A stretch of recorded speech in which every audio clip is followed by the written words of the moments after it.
ಇದೆ ಅಂತ ಹೆಂಗೆ ಕಂಡು ಹಿಡಿಯೋದು ಪ್ರವೀಣ್ ಅವರೇ? ಈಗ ನಾನು ಹೇಳಿದೆ, ಬನ್ನಿ ಜನಾರ್ದನ್ ಮುಂದೆ ಬನ್ನಿ, ಮೇಡಮ್ ಬನ್ನಿ, ನೀವು ಕೃಷಿಕರಲ್ಲ. ಈಗ ನಾನು ಹೇಳಿಬಿಟ್ಟೆ, ಪ್ರವೀಣ್ ಸರ್ ನಿಮ್ಮ ತೋಟದಲ್ಲಿ ಪ್ರಾಡಕ್ಟಿವಿಟಿಗಿಂತ ಹೆಚ್ಚು ಬೆಳೆಸ್ಲಿಕ್ಕೆ ಸುಖವಾಗಿ ಇಟ್ಕೊಂಡಿದ್ದೀರಿ ನಿಮ್ಮ ತೋಟ ಅಂತ. ಈ ಸುಖವಾಗಿ ಇಟ್ಕೊಂಡಿದ್ದೀರಿ ಅಂತ ಹೇಳಿ ನಾನು ಹೇಳಿದ ತಕ್ಷಣ ನೀವು ನಂಬಬೇಕಂತಿಲ್ಲ. ಹೆಂಗೆ ಹೇಳ್ತೀರಿ ಸರ್ ಅಂತ ಕೇಳಬೇಕಾಗೋದಿಲ್ಲ.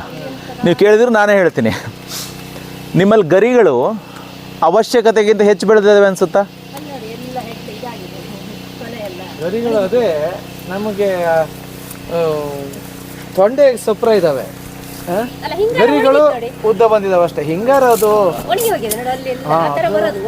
ಆಯ್ತಾ? ನೋಡಿ ಎಲ್ಲ ಇರಲಿ. ಈಗ